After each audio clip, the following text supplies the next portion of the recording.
La muerte te está buscando, y en un mundo donde la muerte es el cazador, no hay tiempo para lamentos ni dudas, solo hay tiempo para decisiones. ¿Cómo uno puede sentirse tan importante sabiendo que la muerte nos está acechando? Si no te acuerdas de tu muerte, tu vida entera no será sino un caos personal. La muerte es el mejor maestro que tenemos. Es nuestro eterno compañero. Está siempre a nuestra izquierda, a un brazo de distancia. Esta conciencia inquebrantable se concibe como una herramienta práctica para la vida, en lugar de una preocupación mórbida. Esta conciencia de la muerte se extiende a cada acción, por trivial que parezca. Don Juan enfatiza que incluso el acto más simple, como una caminata por el desierto, podría significar la propia muerte. Esta conciencia elimina el espacio para la duda o el remordimiento, ya que cada momento se vive con la plena comprensión de su posible finalidad. La conciencia de la muerte se presenta como un poderoso catalizador para la acción decisiva, eliminando la vacilación, las preocupaciones superficiales y la autoimportancia. Además, la conciencia de la muerte es una herramienta eficaz para superar la impaciencia y las preocupaciones triviales. Lo que hay que hacer cuando uno está impaciente, es volverse a la izquierda y pedir consejo a la muerte. Una inmensa cantidad de pequeñez se esfuma si tu muerte te hace un gesto, o si la vislumbras, o si simplemente tienes la sensación de que tu compañera te está observando. La presencia constante de la muerte cultiva un desapego profundo de las preocupaciones mundanas y la historia personal, que se consideran obstáculos fundamentales para el verdadero poder y la libertad. Solo la idea de la muerte hace que un hombre sea lo suficientemente desapegado como para ser incapaz de abandonarse a nada. Solo la idea de la muerte hace que un hombre sea lo suficientemente desapegado como para no poder negarse nada. Un hombre de esa clase, sin embargo, no anhela, porque ha adquirido un deseo silencioso por la vida, y por todas las cosas de la vida. Sabe que su muerte lo acecha, y no le dará tiempo para aferrarse a nada, así que lo intenta, sin anhelar, todo de todo. Un guerrero se considera a sí mismo ya muerto, así que no tiene nada que perder. Lo peor ya le ha pasado, por lo tanto, está lúcido y tranquilo, juzgándolo por sus actos o por sus palabras, nunca se sospecharía que lo ha presenciado todo. Lo peor que nos podría pasar es que tenemos que morir, y como ese ya es nuestro destino inalterable, somos libres, los que lo han perdido todo ya no tienen nada que temer. El espíritu de un guerrero no está orientado a la indulgencia y la queja, ni a ganar o perder. El espíritu de un guerrero está orientado únicamente a la lucha, y cada lucha es la última batalla de un guerrero en la tierra. Por lo tanto, el resultado le importa muy poco. En su última batalla en la tierra, un guerrero deja que su espíritu fluya libre y claro. Y mientras libra su batalla, sabiendo que su voluntad es impecable, un guerrero ríe y ríe. No arreglar el espíritu era buscar la muerte, y eso es lo mismo que buscar nada, ya que la muerte nos alcanza sin importar nada. Buscar la perfección del espíritu del guerrero es la única tarea digna. Los brujos dicen que la muerte es nuestro único adversario que vale la pena. La muerte es quien nos reta y nosotros nacemos para aceptar ese reto, seamos hombres comunes y corrientes o brujos. Los brujos lo saben, los hombres comunes y corrientes no. La vida es el proceso mediante el cual la muerte nos desafía. La muerte es la fuerza activa. La vida es solo el medio, el ruedo, y en ese ruedo hay únicamente dos contrincantes a la vez, la muerte y uno mismo. Podría parecer que nosotros los seres humanos somos los retadores. Pero no es así, nosotros somos seres pasivos. Si nos movemos es debido a la presión de la muerte. La muerte marca el paso a nuestras acciones y sentimientos y nos empuja sin misericordia hasta que nos derrota y gana la contienda. O hasta que nosotros superamos todas las imposibilidades y derrotamos a la muerte. Los brujos hacen eso, derrotan a la muerte y ésta reconoce su derrota dejándolos en libertad, para nunca retarlos más. Quiere decir que el pensamiento ha dado un salto mortal a lo inconcebible. Un salto mortal del pensamiento a lo inconcebible es el descenso del espíritu, el acto de romper nuestras barreras perceptuales. Es el momento en el que la percepción del hombre alcanza sus límites. Los brujos practican el arte de enviar precursores, exploradores de vanguardia, a que sondeen nuestros límites perceptuales. Esta es otra razón por la que a los videntes les gustan los poemas o la música. Los consideran exploradores. Aunque los poetas no saben con tanta exactitud como los brujos lo que estos exploradores de vanguardia pueden lograr. Don Juan explicaba que, al limpiarse, al aclararse el vínculo de conexión con el intento, la energía que normalmente es utilizada para enturbiarlo, y mantener fija su posición en el sitio habitual se libera, y se concentra de manera automática en el vínculo mismo. Aseguraba que no hay técnicas preconcebidas o maniobras que un brujo pueda aprender con anticipación para mover esa energía. Más bien, es cuestión de un desplazamiento automático e instantáneo que sucede una vez que se ha alcanzado un determinado grado de pericia. Los brujos lo llaman el puro entendimiento. La comprensión proporciona el impulso. Para lograr ese desplazamiento instantáneo de energía se requiere una conexión clara y transparente con el intento y, para obtenerla, todo lo que se necesita es intentarla mediante el puro entendimiento. En cuanto al salto mortal del pensamiento a lo inconcebible, esto nos puede dar quizás la clave para comprender el puro entendimiento. Algunos brujos se dedicaban a relatar historias. El narrar historias era para ellos no solo el explorador de vanguardia que sondeaba sus límites perceptuales, sino también su camino a la perfección, al poder, al espíritu, al puro entendimiento. Don Juan ponía como ejemplo a los indios yaquis. Decía que poseían una colección oral de eventos históricos que ellos llamaban fechas memorables. Don Juan insistía en que todos los que le rodeaban pensaran con claridad. Pero también explicaba que el único modo de pensar con claridad es no pensar en absoluto. Es una contradicción de la brujería. Explicaba que, para los brujos, hay dos maneras de pensar.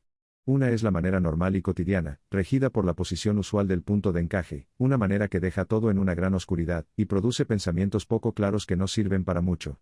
La otra es una forma de pensamientos precisos, funcional y económica que deja muy pocas cosas sin explicar. Don Juan comentaba que para que cese la manera normal de pensar es indispensable mover el punto de encaje. O es indispensable hacer cesar la forma normal de pensar para así permitir que el punto de encaje se mueva. Aseguraba que, si uno encara sin pensamientos esta aparente contradicción, no es contradicción en absoluto. Para acordarnos de algo que hicimos en el pasado en conciencia acrecentada debemos acordarnos de un movimiento especial de nuestro punto de encaje.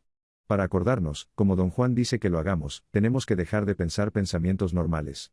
Entonces predominará la otra manera de pensar, la que produce pensamientos claros y ellos harán que nos acordemos. Se deja de pensar intentando el movimiento de nuestro punto de encaje. Al intento se lo llama con los ojos. En un momento del aprendizaje el guerrero llega al sitio donde no hay compasión. Es el mero centro del no tener compasión. Pero el guerrero ya sabe todo esto. Por el momento, hasta que se pueda acordar, digamos solamente que el no tener compasión, siendo una posición específica del punto de encaje, se manifiesta en los ojos de los brujos. Es como una nube brillante y trémula que cubre el ojo. Los ojos de los brujos son brillantes.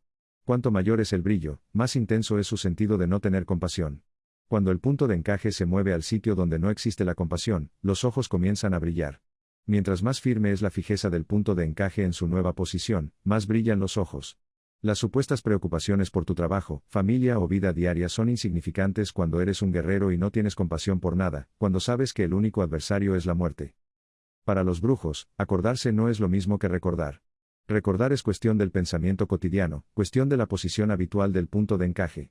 Acordarse, en cambio, depende del movimiento del punto de encaje. La recapitulación de sus vidas, que hacen todos los brujos, es la clave para mover el punto de encaje.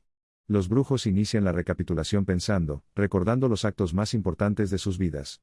De simplemente pensar en ellos pasan a verdaderamente estar en los eventos mismos, pasan a revivirlos. Cuando logran eso, revivir los eventos mismos, han movido, en efecto, el punto de encaje al sitio preciso en el que estaba cuando ocurrió el evento que están reviviendo. Revivir totalmente un acontecimiento pasado, mediante el movimiento del punto de encaje, es lo que los brujos llaman acordarse. Nuestros puntos de encaje están en constante movimiento. Son movimientos imperceptibles. Ahora, si queremos un movimiento considerable debemos poner en juego el intento. Como no hay modo de saber qué es el intento, los brujos dejan que sus ojos lo llamen. Don Juan decía que los guerreros deben acordarse de la primera vez que le brillaron los ojos, porque esa fue la primera vez que su punto de encaje llegó al sitio donde no hay compasión. Le posee entonces el no tener compasión, lo cual es lo que hace brillar los ojos de los brujos, y ese brillo es lo que llama al intento. Cada sitio al que se mueve el punto de encaje está representado por un brillo específico en los ojos. Puesto que los ojos tienen memoria propia, pueden acordarse de cualquier sitio a donde se movió el punto de encaje acordándose del brillo específico asociado con ese sitio. Don Juan explicaba que la razón por la que los brujos dan tanta importancia al brillo de sus ojos, y a su mirada es porque los ojos están directamente vinculados al intento. Por contradictorio que parezca, la verdad es que los ojos solo están superficialmente conectados con el mundo cotidiano. Su conexión más profunda es realmente con lo abstracto. Las posibilidades del hombre son tan vastas y misteriosas que los brujos, en vez de pensar en ellas, prefieren explorarlas, sin esperanzas de entenderlas jamás. El hombre común y corriente sabe lo mismo acerca de sus ojos, pero tiene aún menos energía que los guerreros. La única ventaja que quizá tengan los brujos sobre los hombres comunes y corrientes es que han ahorrado su energía, y eso significa un vínculo de conexión con el intento más claro y preciso. Naturalmente, eso también significa el poder acordarse a voluntad, usando el brillo de los ojos para mover el punto de encaje. El nahual puede mover el punto de encaje de otros con el brillo de sus ojos. Los ojos de todos los seres vivientes pueden mover el punto de encaje, sobre todo si están enfocados en el intento. Bajo condiciones normales la gente enfoca los ojos en el mundo, en busca de comida, de refugio, de protección. La válvula de seguridad de los brujos consiste en que, cuando llegan a enfocar sus ojos en el intento, ya no les interesa hipnotizar a nadie. Pero, para mover con el brillo de sus ojos el punto de encaje propio o uno ajeno, los brujos tienen que ser despiadados. Es decir, deben estar familiarizados con el sitio donde no hay compasión. Esto es en especial cierto para los nahuales. Cada nahual desarrolla una forma específica de no tener compasión. Tomando el caso de Castaneda como ejemplo, Don Juan decía que, debido a su configuración natural, los videntes lo veían como una esfera de luminosidad, no compuesta de 4 bolas comprimidas en una sola, la estructura habitual de los nahuales, sino como una esfera compuesta de solo 3 bolas comprimidas.